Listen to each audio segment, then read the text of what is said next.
I have the pleasure to participate at this international multidisciplinary meeting between France and South America, in particular Peru.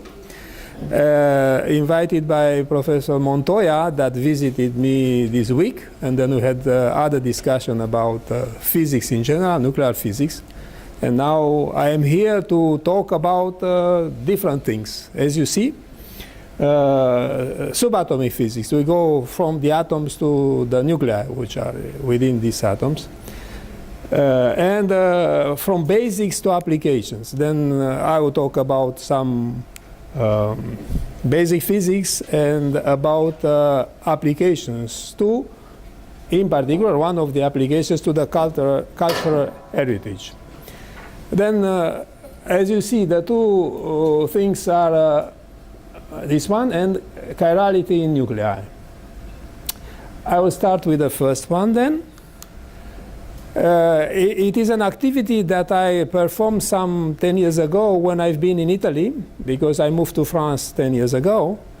And I put up a laboratory for technologies applied to restoration and conservation of cultural heritage. And this lab belonged to the University of Camerino, which is a small medieval city in the center of Italy, and installed in Ascoli Piceno, which is another wonderful city south of Italy. And then I called that lab TechRest, Technology for Restoration. You see, Camerino is there, and then you see in the central Italy, not far from Perugia, from Assisi, the city of San Francisco. And then Ascoli Piceno is something 100 kilometers from here. The university is here, and there was an antenna there, and the lab was installed there. It's not far from Rome, you see, Rome. And then, in order to study these objects of art, there are techniques and instrumentation. And then we succeed to put up many techniques which can be easily imported or developed. As you see, X-ray fluorescence for the diagnostics and restoration of objects of art and archaeology, or tomography. We constructed a tomograph, a microtomograph can be easily constructed by the people who have expertise in subatomic or atomic physics. We've done multispectral vision with different wavelengths, infrared, ultraviolet, and thermography for the diagnostics of building, techniques for sounds and ultrasounds, reconstruction 3D of the buildings, and so laser ablation for the restoration, and we're just shutting a laser beam on an object, a precious object, to clean it, or dating, thermoluminescence. Then we have these techniques, and then employees, students, PhD students, and physicists. You see, this is me when I was there. Then I was a little bit younger, and then this is what I constructed in a short time. You see, this is a system for X-ray fluorescence portable that you can bring it, take it, and measure whatever you want. Here it was in the lab. It is an X-ray tube, and then this silicon detector there, and then this high voltage, a support, and a computer, and then we are measuring the photons, and then analyzing these photons, we extract information about the composition of a metal. We used the PIXE, particle-induced X-ray emission technique, and then for that we went to Florence, where this technique with extracted beam was developed. You see, the accelerator is producing protons. Here you see the light of the protons in the air, and here there are some detectors that can measure the photons induced by the proton beam on the object. In this case, the object was a manuscript of Galileo Galilei, and then through the analysis of the ink of those manuscripts, the people was able to date and to reorder in time some of the manuscripts of Galileo.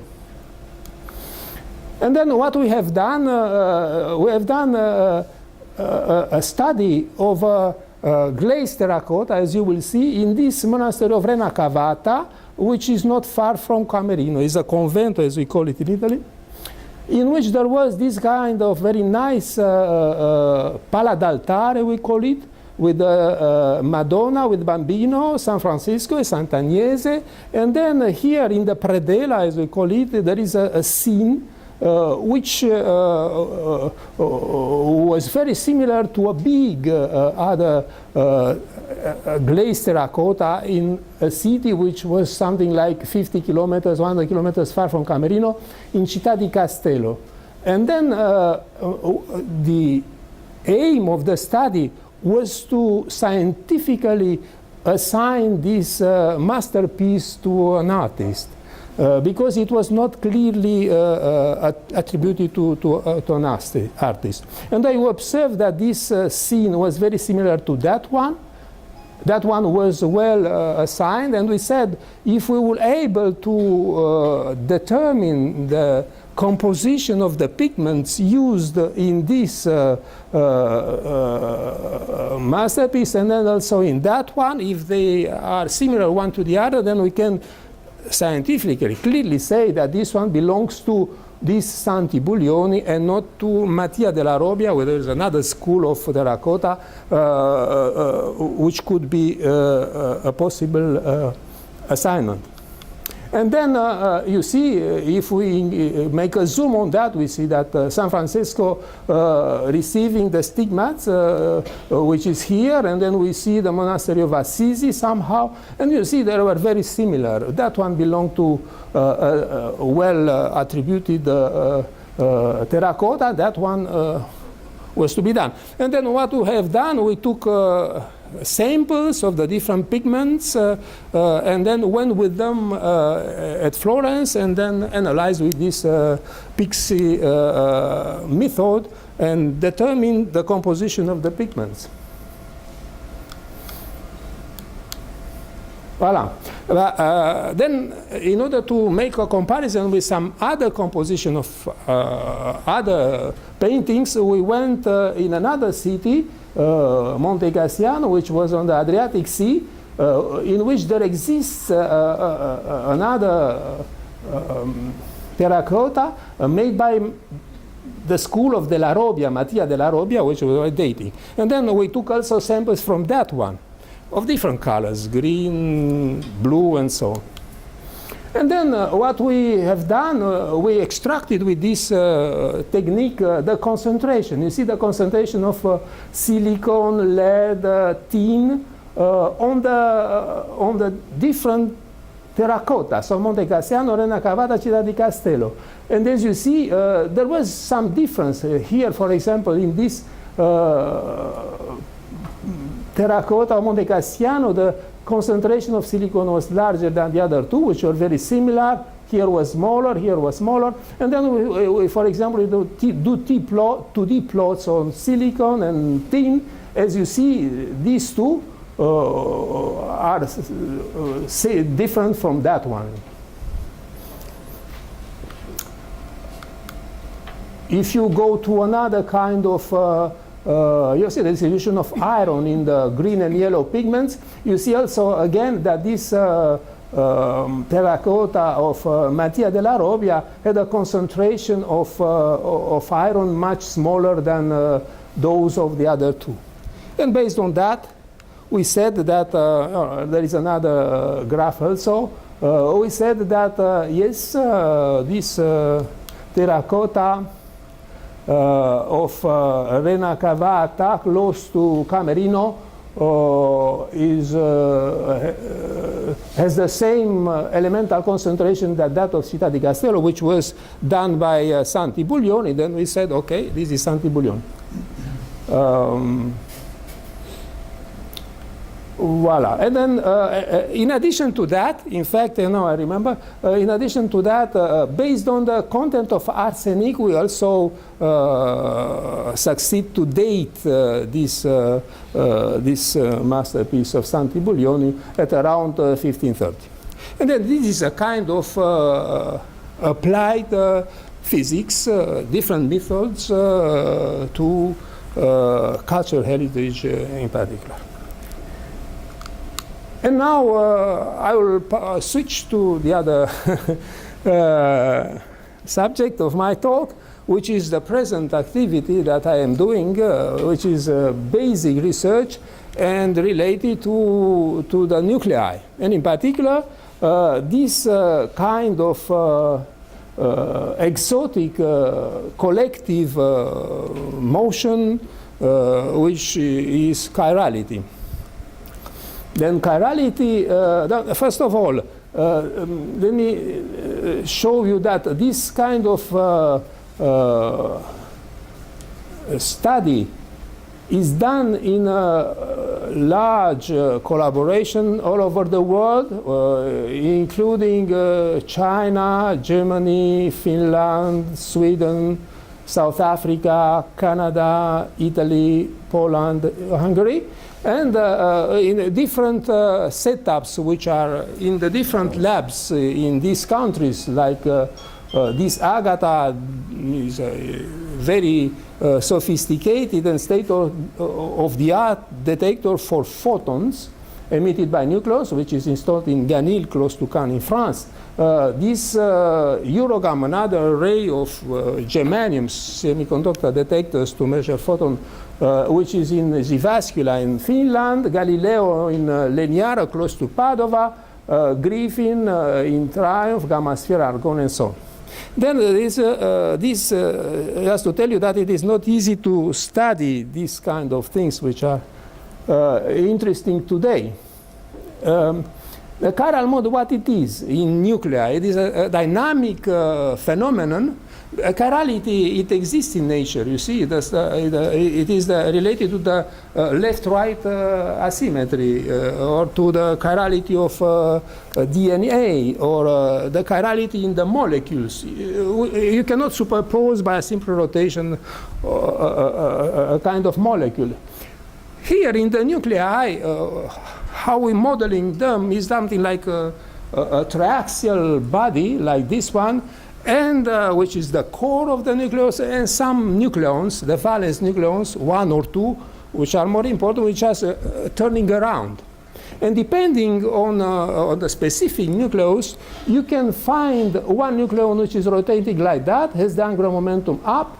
Another nucleus is rotating like that, has the angular momentum in that direction, G nu. This is a proton, this can be a neutron. And all together, the nucleus can rotate collectively and can build an angular momentum. These are perpendicular to the two others. Then the total angular momentum of this complex body, which is the nucleus as a core plus two particles, is pointing in 3D. But as you see, for specific configurations of the valence nucleons, the nucleus can rotate like that or can rotate like that. And then these two kind of rotation then leads to a total angular momentum which is pointing into different octants of the space, and this gives rise to bands that are something like that, shown here, which are degenerate. You see here, this curve, in fact, consists of two curves, that they are degenerate, you don't see them. And this kind of phenomenon has been put forward by these two theorists, Stefan Frauendorf and Jim Meng. And fortunately enough, the best example was this, Press 3134, which is the subject of my PhD thesis. And then, in fact, the idea was born when I visited Frauendorf in Germany, when it was in Germany, because now it's in the States, in 1996. And then, as you see how this chiral motion builds in, then if you have, like here, two nucleons, one a particle and another one a whole, one has the angular momentum aligned around the one axis, the other one on the other axis, and then when the nucleus rotates, the angular momentum is built along the third axis, and as the bottom of a band, the angular momentum is in the plane 1, 3. With increasing rotation frequency, it goes out in 3D. And what I'm showing you today is a finding, very recent and published a few weeks ago in physical review. As you see, a simple case in which chirality can be present is when we have a core plus two nucleons aligned perpendicularly one with the other. But you can also have an even nucleus, and then you have two nucleons aligned around one axis, two nucleons around the other axis. And in that case, the angular momentum are longer, and then this kind of 3D geometry is more stable. And then, in fact, after some 20 years of research, we succeed to see this in this experiment, which has been done in this laboratory in Finland. Where you see here, I was talking about this Euro-gamma ray. This is a ball of germanium detectors around a target. And then there is the beam which is coming through these quadrupoles, which is focused and is bombarding and producing these nuclei. And as you see, the result of such a study is such a complex level scheme, which seems chaotic. But you see, they are well organized in bands. There is a band going to the ground state band of a nucleus, and then there is some other bands. And then what is shown here is 1, 2, 3, 4, 5 such chiral bands that we succeed to identify in this nucleus. Chiral bands means that bands which are nearly degenerate energetically, has the same properties. And then it has been hunted in 20 years, and we succeed to see it now. These are configurations, but I don't go into detail because of the specificity of this meeting, in which many people does not understand and cannot follow this anyhow. And then what we are doing, we are doing calculations, and then some theorists is doing calculations and is examining the composition of the angular momentum of the valence particles and the core, and then they are able to extract the angular momentum along the three different axes and demonstrate that this motion in the chiral regime is a motion, a rotation around an axis pointing in 3D. And of course, we have experimental support to that. As you see, the spectra measured by the germanium detectors, which shows the transitions of one particular band. And as you see here is the energy versus spin, and you see that the green and the blue are nearly degenerate. Then the experimental values are well reproduced by the theoretical calculations assuming the chiral regime. This is the kind of message of this. You are measuring the transition probabilities of the different levels in the bands, and as you see, open and field symbols are nearly degenerate, which is what we would expect in the chiral regime. Again, there is another spectrum, then I will not insist on that. What is important, you see that the red and black points are nearly degenerated. Yes, 2 minutes. Oh, let me just flash this one. This is another result, which is very important. I will just talk 1 minute about this. This is the oblate rotation, I call it at very high spins. You see the nucleus can be like an ellipsoid, at a rugby ball, and then in general we imagine it that it is rotating around an axis which is perpendicular to that symmetry axis of that ball. But it can happen that the nucleus, and this is the exotism and the importance of this finding, some nuclei can be, instead of rugby ball, they can be like pancake, oblate, and then they can rotate around an axis which is in the plane of this pancake. And in fact, what we have obtained, you see, is this nucleus, which has, of course, some nucleons, valence nucleus turning around, but very important is that he is building angular momentum around an axis which is in the plane of this something like pancake. And in fact, this is the experimental evidence of that. And as you see, these very nice rotational bands, which is present here through nearly equidistance peaks in a gamma spectrum, which is drawn here. You see it compressed like that. And then the exotism of this kind of excitation is that being so exotic, this kind of rotation, it becomes very unfavored with increasing spin. And as you see, at the spins at around 40 h bar, this oblate band is something like 5 MeV non-nearest. And the question is how such a regular structure can survive in the sea of chaos, because it's finished. And then this is the question. And I go to the conclusion rapidly. This is my conclusion. That is a very fruitful collaboration with experimental and theoretical groups around the world. These are some results. And the future collaboration with South Africa, maybe in the future. Why not? America. Thank you. South America. South America, I'm sorry.